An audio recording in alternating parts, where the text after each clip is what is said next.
Baik, tunggu sebentar agar semuanya masuk.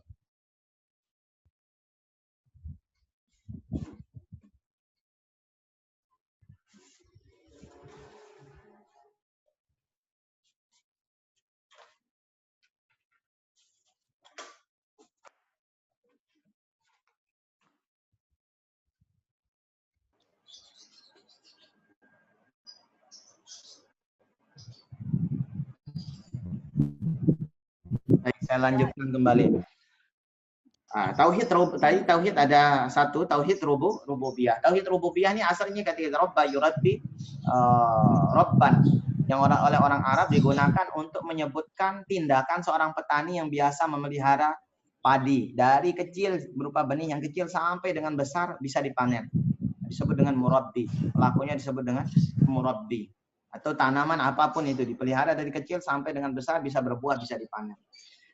Maka tauhid rububiyah yang dimaksud dengan tauhid rububiyah adalah mengesahkan Allah, menganggap Allah sebagai satu-satunya zat, meyakini Allah sebagai satu-satunya zat yang menciptakan alam semesta, memelihara alam semesta, memberikan rezeki bagi seluruh alam semesta, berkuasa untuk memberikan seluruh alam semesta, serta membangkitkan kembali nanti seluruh makhluk yang ada di alam semesta sesuai kehendaknya. Maka kita meyakini ini bahwa yang menciptakan kita, memelihara kita, mengasih kita rezeki, membiarkan kita hidup, mencabut nyawa kita nanti hanya satu zat, yaitu Allah saja. Selain daripada Allah tidak mampu melakukan itu. Macam tauhid yang kedua, tauhid uluhiyah. Tauhid uluhiyah. Macam tauhid yang kedua adalah tauhid uluhiyah. Tauhid yang kedua adalah tauhid uluhiyah. Apa yang dimaksud dengan tauhid uluhiyah? Tauhid uluhiyah maknanya secara singkat begini yang dimaksud tauhid uluhiyah. Meyakini bahwasanya Allah sebagai satu-satunya zat yang berhak dan layak untuk diibadahi, disembah.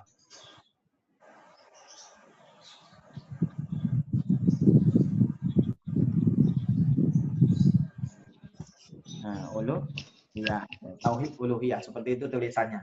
Meyakini bahwa hanya Allah yang layak sembah. Yang lain selain Allah tidak layak untuk diibadahi. Kenapa? Ya karena tadi tidak memenuhi indikator atau syarat-syarat sebagai zat Tuhan. Dia tidak absolut, dia tidak distinct dan tidak unik. Sedangkan Allah unik dan logikanya atau dalil naklinya banyak, Quran dan Sunnah banyak. Ini kita bicara tentang kesehatan moral, kelurusan akal di dalam menerima monoteisme. Akal yang sehat dan akidah atau fitrah yang benar pasti akan menerima monoteisme, penyembahan pada satu Tuhan saja. Kemudian ada yang terakhir adalah tauhid asma wa sifat. Apa maksudnya? Meyakini bahwasanya Allah adalah satu-satunya zat yang memiliki nama dan perbuatan yang maha dahsyat, di mana tidak ada satupun makhluk yang setara dengan nama dan perbuatannya. Ini yang dimaksud dengan tauhid asma wa sifat.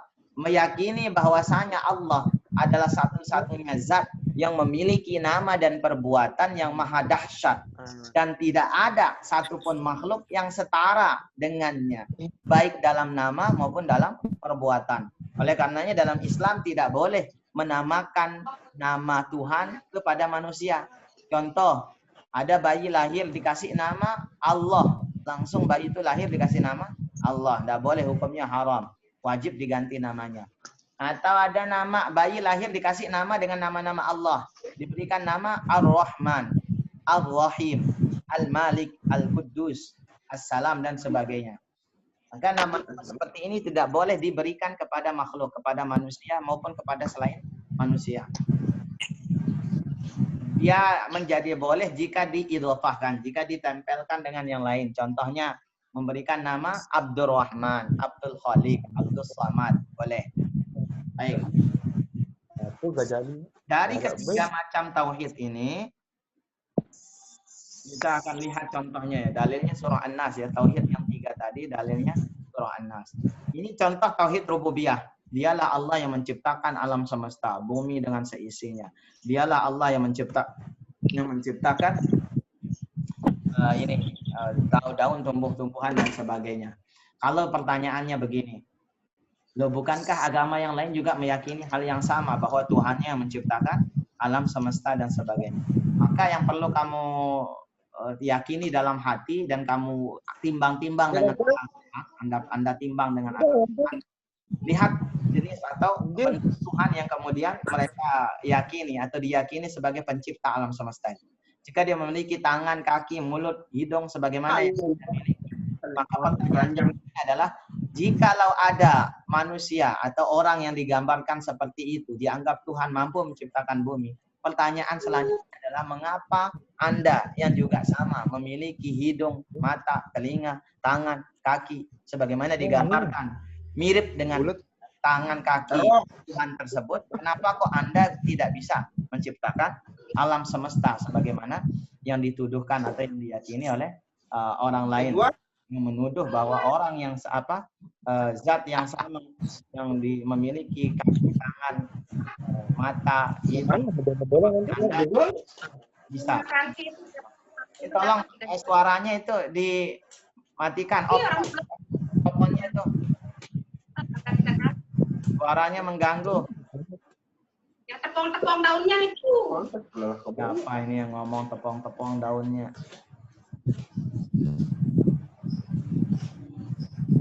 Sebentar. Saya cari dulu mana yang belum off.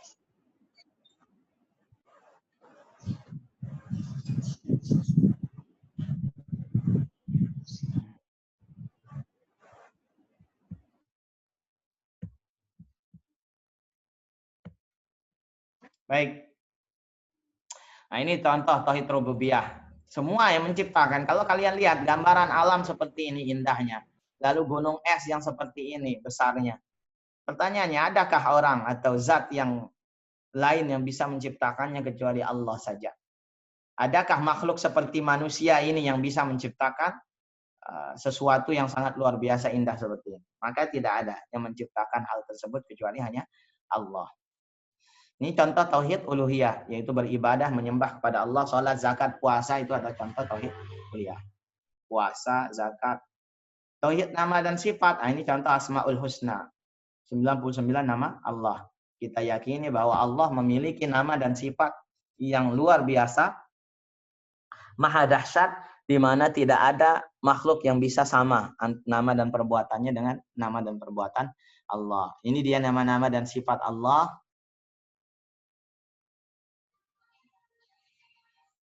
Dan nanti beserta sifat yang wajib dimiliki Allah dan sifat yang tidak mungkin atau mustahil dimiliki Allah. Nanti saya share saja PowerPoint-nya. Baik, sekarang kita akan lihat apa saja hal yang bisa membatalkan atau merusak syahadat. Yang kemarin kita sudah bahas penyakit akidah itu TBC. Maka sekarang kita fokus kepada syirik. Jadi salah satu yang bisa membatalkan akidah seorang muslim adalah penyakit syirik. Apa syirik ini? Asalnya kalimat syaraka yusyriku syirkan, yang bermakna menyerikatkan atau menyekutukan sesuatu. Menduakan yang lain, menyekutukan Allah, menyembah selain Allah, melakukan suatu perbuatan dengan hati, lisan maupun fisiknya yang seharusnya ditujukan hanya kepada Allah. Ini yang disebut dengan syirik. Melakukan perbuatan baik dengan hati, lisan maupun fisiknya yang seharusnya ditunjukkan hanya kepada Allah. Misalkan kita mengatakan begini, saya hanya tunduk kepada atasan semata. Nah, kalau kita mengungkapkan kalimat seperti ini, saya hanya tunduk kepada atasan. Saya hanya takut kepada atasan saja. Maka kalimat seperti ini termasuk kalimat rusak ya, kalimat yang bisa merusak akhlak, merusak akidah. Karena kalimat seperti itu harusnya ditujukan hanya kepada Allah saja. Saya hanya takut kepada Allah. Saya hanya akan taat kepada Allah. Tidak boleh ditujukan kepada selain Allah. Baik, syirik terbagi menjadi dua. Ada syirik al-akbar, ada asyirkul asghar. Syirik yang besar, ada syirik yang kecil. Syirik yang besar contohnya bagaimana? Syirik yang besar ini termasuk dosa besar yang bisa membatalkan syahadat. Bisa membuat kita murtad atau keluar dari Islam. Contoh syirik besar. Menyembah, sujud, ruku kepada selain Allah, menyembah batu, menyembah berhala, menyembah kuburan, menyembah pohon tertentu. Di samping dia memang menyembah Allah. Jadi dia sembah Allah dalam sholatnya dan sebagainya, tapi dalam kesempatan yang lain dia juga beribadah, sujud rukuk kepada batu, pohon dan sebagainya. Kemudian contoh lain daripada asyirkul akbar, syirik yang besar, adalah mendatangi dan meyakini perkataan dukun. Mendatangi dan meyakini perkataan dukun sementara dia tahu bahwa mendatangi dukun itu hukumnya haram. Kata Nabi, man atakahinan au arwafan fasadaqa bima yaqulu faqad kafara bima unzila ala Muhammad. Siapa-siapa yang datang kepada dukun, tukang santet, tukang macam-macam lah, dukun, pokoknya disebut dengan dukun, kecuali dukun beranak. Dukun beranak atau dukun pijat boleh. Yang tidak boleh itu dukun yang pakai jampi-jampi, kemudian membuat rumah tangga orang hancur, atau menyakiti orang lain dengan santet dan sebagainya. Nah, siapa-siapa yang datangi dukun seperti ini, kemudian dia membenarkan apa perkataan dari dukun tersebut, kata Nabi, faqad kafara bima unzila ala Muhammad. Sungguh saat itu dia telah kafir dengan apa yang diturunkan kepada Nabi Muhammad SAW. Maka dua jenis contoh ini adalah contoh syirik besar. Pelakunya berdosa besar, syahadatnya batal, mati dalam keadaan tersebut menyebabkan dia menjadi ahli neraka. Kemudian yang kedua, ada syirkul asghar, syirik yang kecil. Syirik yang berbahaya jika dipelihara berlama-lama, tidak diluruskan, namun pelakunya tidak sampai dihukumi dosa besar, dan tidak sampai dihukumi keluar dari Islam. Contohnya, meyakini ramalan bintang. Meyakini ramalan bintang, zodiak. Oh, bahwa hari Ahad ini kamu akan begini. Oh, diyakini terus. Nah, ini termasuk syirik asghar. Mempercayai ada yang bisa meramal nasib. Menentukan nasib selain daripada Allah. Contoh lagi yang lain, meyakini bahwa kita sembuh itu bukan karena Allah. Kalau sakit, sembuh, kita yakini yang membuat kita sembuh itu adalah obat atau dokter dan sebagainya. Ini termasuk syirik asghar, syirik yang kecil. Apakah kemudian tidak boleh berobat? Boleh. Cuma hati kita yang ditata. Ketika kita datangi rumah sakit untuk berobat, kita yakini bahwa ke rumah sakit dan meminum obat itu hanyalah ikhtiar, usaha untuk sembuh. Adapun yang menyembuhkan hanyalah Allah. Sebab betapa banyak orang yang berobat dengan obat yang sama, operasi dengan operasi yang sama, penyakitnya penyakit yang sama, tetapi memiliki efek yang berbeda. Si A sama-sama diabetes dengan si B, sama-sama kanker dengan si B. Dua-duanya sama-sama dioperasi. Ternyata si A sehat, si B meninggal dunia. Betapa banyak kita lihat kasus demikian di tengah masyarakat. Maka hati harus kita tata. Ketika kita berobat, beroperasi, ke dokter untuk suntik dan sebagainya, kita yakini bahwa yang membuat kita sehat bukan dokter, tetapi Allah. Kalau meyakini dokter yang membuat sehat atau obat yang membuat sehat, maka di saat yang sama kita sudah melakukan dosa syirkul asghar, syirik yang kecil. Kalau dipelihara bisa jadi nanti membuat kita keluar dari Islam. Kemudian syirik yang kecil termasuk juga adalah riya.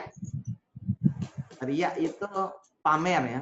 Beribadah hanya untuk mengharapkan pujian dari orang lain. Dia sholat rajin, tapi maksudnya supaya dikatakan orang alim. Dia belajar rajin, maksudnya supaya dikatakan orang pintar, bukan untuk mengharapkan ridho dari Allah. Sihir, ramalan, dan sebagainya. Baik, ini contoh-contoh syirik.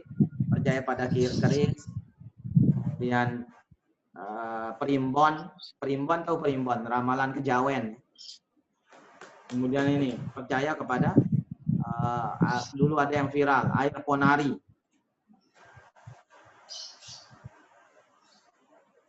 Baik. Sudah, saya pikir cukup. Ada pertanyaan mengenai apa yang kita bahas pada hari ini? Sudah bahas tentang Pak. Tauhid. Ya, silakan. Siapa nama? Ya, bismillahirrahmanirrahim. Assalamualaikum warahmatullahi wabarakatuh. Di mana yang bertanya ini? Saya, Pak. Oh ya, Abdul. Pisau, silakan. Ya, bismillahirrahmanirrahim. Assalamualaikum warahmatullahi wabarakatuh. Waalaikumsalam. Perkenalkan, nama saya Abdul Fisal. Saya mahasiswa Fakultas Ilmu Sosial dan Politik, jurusan Administrasi Publik. Sebelumnya saya ingin mengucapkan terima kasih kepada Bapak dosen yang telah memberikan saya izin untuk bertanya. Pertanyaan saya, bagaimana cara kita sebagai masyarakat memberikan penyuluhan terhadap tokoh-tokoh adat yang masih menerapkan kayak sistem mempercayai nenek moyang kayak gitu, Pak. Bagaimana cara kita memberikan penyuluhan bahwa hal seperti itu tidak baik untuk kehidupan mereka karena bisa dikatakan itu syirik. Terima kasih. Assalamualaikum warahmatullahi wabarakatuh. Barakallahu fiik. Ada lagi pertanyaan? Biar sekalian saya tanggapi. Yang lain ada yang mau bertanya? Dina Hartiani bertanya? Baik, cukup. Tidak ada pertanyaan lain? Baik, saya akan tanggapi dulu sambil yang lain silakan dipikirkan apa yang saya jelaskan tadi. Kalau ada pertanyaan ditanyakan. Begini, pertama, tidak semua, saya garis bawahi dulu, tidak semua tradisi dan adat nenek moyang itu bertentangan dengan akidah. Ini yang perlu kita ketahui dulu.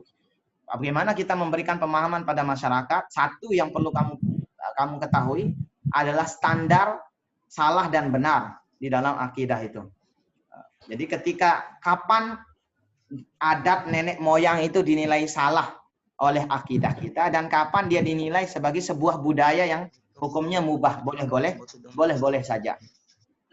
Jangan salah paham seolah-olah seluruh adat nenek moyang kita ini salah semua. Bukan begitu maksud saya.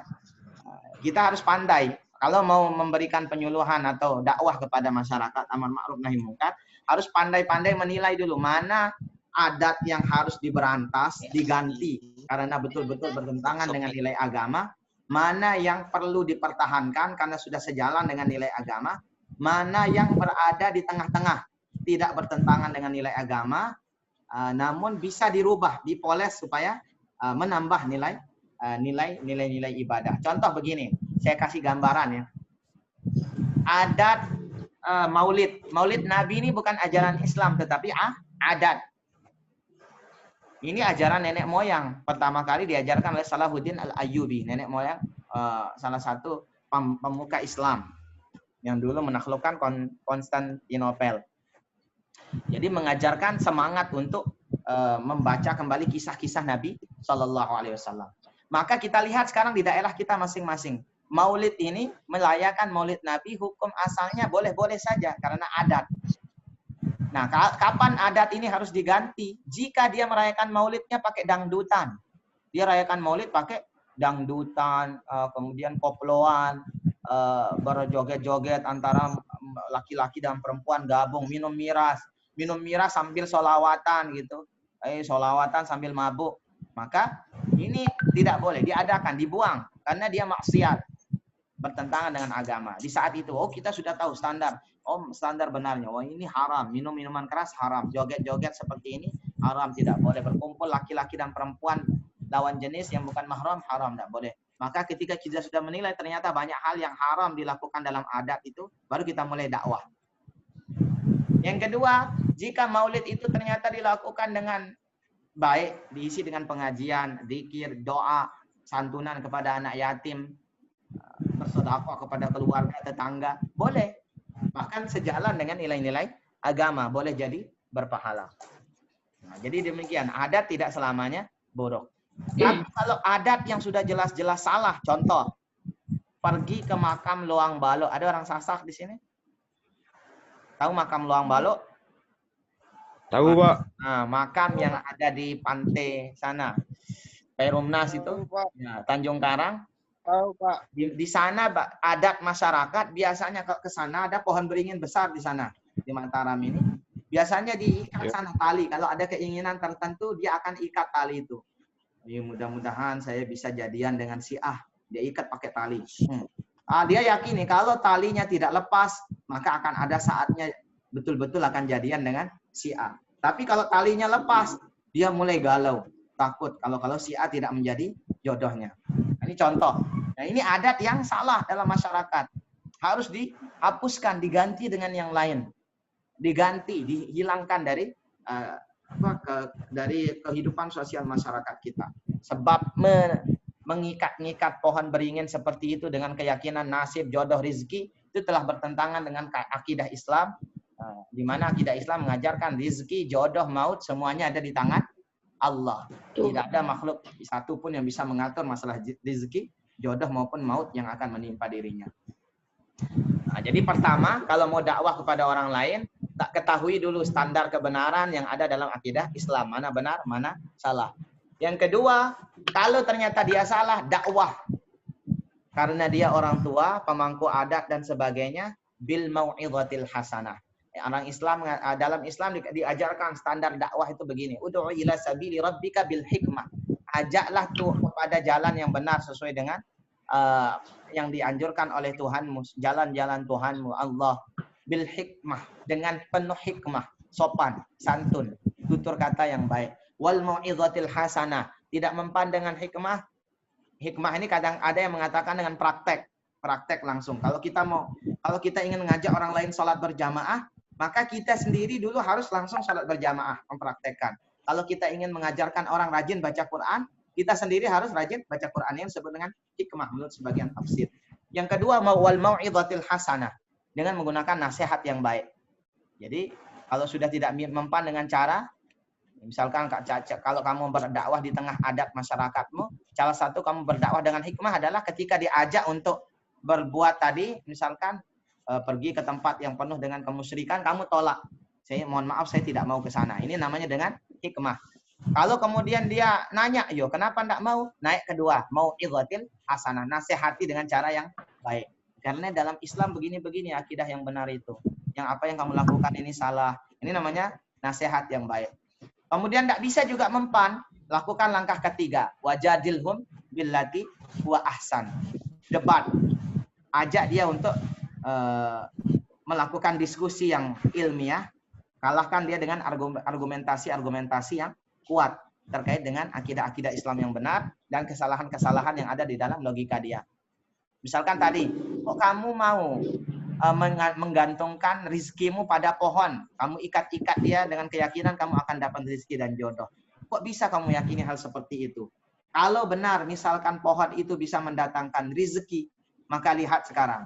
Tidak, tentu dia pasti akan mampu mencegah orang mematahkan dahannya, mengotori tubuhnya dengan tali. Kalau memang pohon ini bisa mendatangkan rezeki untuk kamu, seharusnya dia juga kuasa untuk mencegah dirinya daripada disakiti oleh orang lain dengan diikat-ikat.